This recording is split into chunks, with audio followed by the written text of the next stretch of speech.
კარგი, ციწნარე ბატონებო, მოგესალმებით. ამ პოლიციელებს რა. ფედერალურ საგამოძიებო ბიუროში დღეს მე გინმას ვინძლებ, ფედერალურ საგამოძიებო ბიუროს დირექტორის მოადგილე სპენსერ ბლეკი.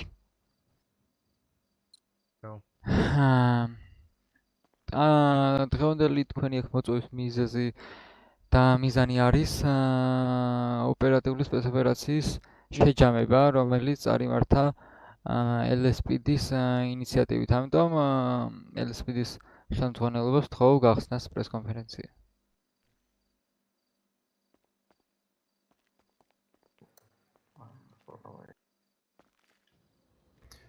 მოგესალმებით ყველას.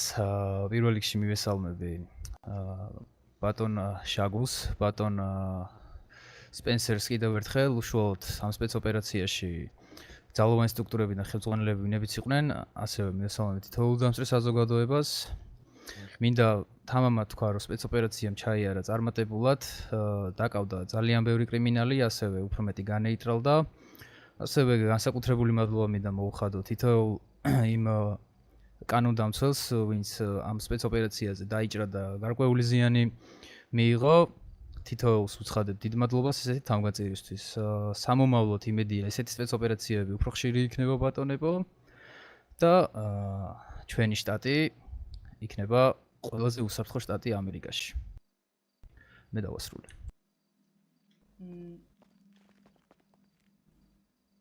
სანამ დავასრულებთ, მე მაქვს თქვენთან შეკითხვა, რა თუ შეიძლება. შეკითხავთ ბატონო ოზანთ. დიახ, მეც მაქვს შეკითხვა. ბოდიში ბატონო სპენსერი, ჩემი მოადგილეა, მოსული დეპარტამენტაციას რომ მივხვდეთ და. მოვისმენ შეკითხვებს. შეკითხვა რაში მდგომარეობს? როგორც გავიგეთ, ამ სპეცოპერაციის ჩამტარებელი ორგანო არის LSPD ინიციატორი. მე მაინტერესებს მიზანი რა იყო ამ სპეცოპერაციის. დავასრულებ ერთწუთი. კონკრეტული ადგილების გადაკვეთა, მოქალაქეების შემოწმება და მათი კუთვნილი ავტომანქანების შემოწმება ასევე, როგორც ვიცი ხალ? დიახ. თქვენ ახსენეთ თქვენს საუბარში, რომ თქვენ გსურთ, რომ ყველაზე უსაფრთხო შტატი გინდათ იყოს. ჩვენ სადაც ცხოვრობთ ახლა. მე მაინტერესებს, რამდენი მანქანა შემოწმდა და რამდენი ადამიანი შემოწმდა კონკრეტულ სპეცოპერაციის დროს? კი ბატონო, მოგეხსენებათ ბლოკადები ერთმანეთისგან მოშორებით იყო. თითოეული დანაყოფის ხელმძღვანელი თავის ბლოკადას აკონტროლებდა. პირადად მე ვაკონტროლებდი ჩემს LSPD-ის ბლოკადას. LSPD-ის ბლოკადასთან გადამოწდა დაახლოებით 6-მდე მანქანა და დაკავდა, როგორც ვიცი, დაახლოებით 4-მდე პირი. იყო ძალიან ბევრი გაუთვალისწინებელი ფაქტი მოხდა. თავდასხმა მოხდა ძალიან ბევრი და დიდი ტრანსპორტებით. ბლოკადა ძალიან ბევრჯერ იყო გარღვეული და განადგურებული, დავკარგეთ ტრანსპორტი და ნუ უშუალოდ უკვე დაშლამდე ძალიან დასუსტებული იყო ჩვენი ბლოკადა ბატონებო. სანამ ფიქსაცია არსებობს ხო მანქანის შემოწმების რამდენიც შეამოწმეთ? კი ბატონო, ექნებათ ოფიცრებს ყველას ვინც შეამოწმა მანქანები.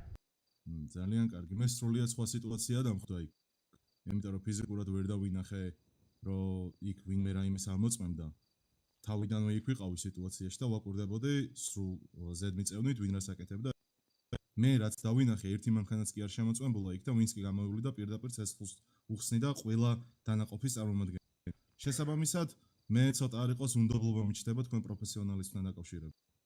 უშუალოდ მე გადავამოწმე ორი მანქანის საბარგული ბატონო, ხდებოდა საშინელი ფაქტები, მანქანები გაუჩერებლად მოდიოდნენ, დიდი ზომის ტრანსპორტი შემილია თამამად თქვა, ეს იყო 6x6 ტიპის ტრანსპორტები და ჩვენი ბლოკადა ფიზიკურად ვერ უძლებდა ეგეთ ტრანსპორტს და ძალიან ბევრჯერ იყო გარღვეული და ეს ტრანსპორტი როცა ბრუნდებოდა უკან, ოფიცრები თავდასხმის მიზნით ხსნიდნენ ცეცხლს.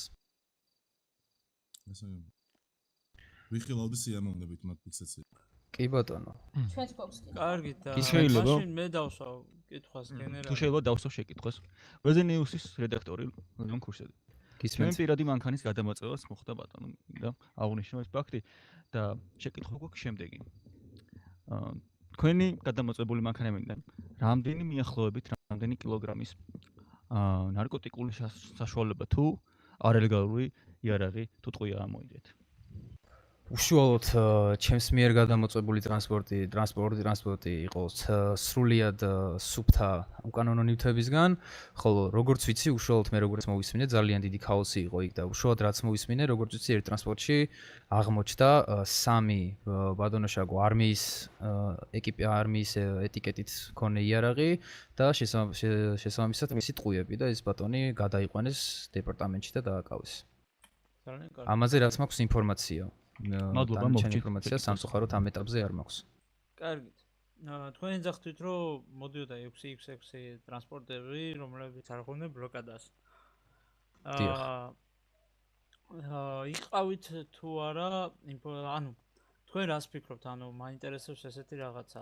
რატომ არ მოითხოვეთ უფრო მძიმე ჯავშან ტექნიკა ამ შემთხვევაში, იმიტომ რომ რადგან ისეთ ადგილას ჩადიოდით, რომელიც აი საშურუბანი ბატონო და შესაბამისად მოხდებოდა ესეთი რაღაცები, რადგან მოხდებოდა პრობლემის გარღვევა, გაგცემთ გავცემ პასუხს ბატონოს მეს რა არის პრობლემა. სანამ აღნიშნული სპეცოპერაცია ჩატარდებოდა, რა თქმა უნდა, პროკურატურასთანაც გავისაუბრე, ასევე გავისაუბრე ფედერალურ მთავრობასთან. ფედერალურ მთავრობამ კატეგორიულად ამიგზალა თითოეული ფრაქციიდან ერთზე მეტი მძიმე ტექნიკის გამოყენება ბატონო ჩემო. თორე ჩემი სურვილი იყო რომ უშუალოდ არმიის დიდი იმედი მქონდა რომ არმიის ჯავშან ტექნიკები და მძიმე ტრანსპორტით მოახდენთ ისეთ ბლოკადას, რისი გარღვევაც ფიზიკურად შეუძლებელი იქნებოდა, მაგრამ ამაზე უარი მივიღე სამწუხაროდ. ანუ თქვენ ფიქრობთ რომ ეს ყველა ვარიანტი მოხდებოდა? ანუ ამაზე სავარაუდო იყო ეს ყველაფერი.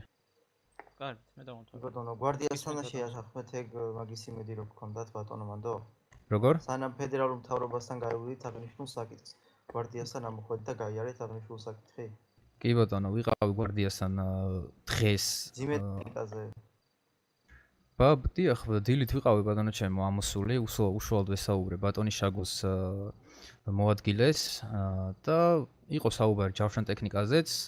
მაგ ეტაპზე უშუალოდ არ მქონა ფედერალურ მთავრობასთან ეს საკითხი გავლილი და გავიარეთ, ვესაუბრე ბატონ მოადგილეს, შემდგომ ვისაუბრე ფედერალურ მთავრობასთან და ჩემთვის სრულიად მოულოდნელად მივიღე დიდი უარი ბატონო ჩემო. ასევე მოგეხსენებათ მე განვაცხადე რომ 12-ის ნახევარზე უნდა ყოფილიყო ბლოკადები დაშლილი, ესეც ჩემი ინიციატივა არ ყოფილა, ესეც ფედერალურ მთავრობამ დააწესა ეს დრო.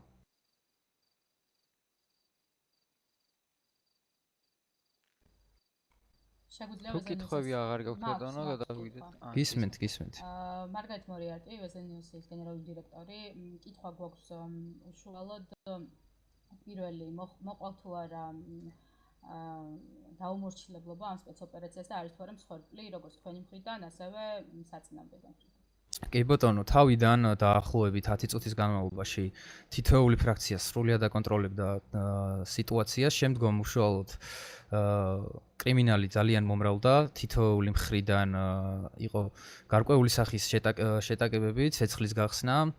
მე უშუალოდ ვცდილობდი რომ მაქსიმალურად დავხმარებოდი როგორც ფედერალურ ბიუროს მხარეს, ასევე არმიის მხარეს, სადაც გადავინაცვლებდი, თითქმის ყველგან იყვნენ დაჭრილი როგორც ოფიცრები, ასევე ჯარისკაცები, ასევე აგენტები. ნუ მე რაც შევძელი თითოეულს დავეხმარე, ასევე აქ არ იმყოფებიან მე მგონი IMS-ის ერთ-ერთი წარმომადგენელიც იყო და მასაც დიდ მადლობას ვუცხადებ, კარგად დაგვეხმარა, მოახდინა პიროვნებების დახმარება სამედიცინო დახმარების მხრივ, დანაკარგი არის საბოლოო ჯამში, ნუ რა თქმა უნდა, ცუდი არის ეს დანაკარგი, ვერ ვიტყვი რომ კარგი დანაკარგია თქო, ანუ ბევრს გულისხმობ, დიდი რაოდენობა დანაკარგი არ არის, მაგრამ არც ცოტა რაოდენობის დანაკარგი არ არის. თითოეულმა ფრაქციამ, როგორც ვიცი, ბიუროსგანაც და არმიისგანაც გარკვეული სახის დანაკარგი განიცადეს და დიდ მადლობას ვუხდი ამ ოფიცრებს ესეთი თავდადებისთვის.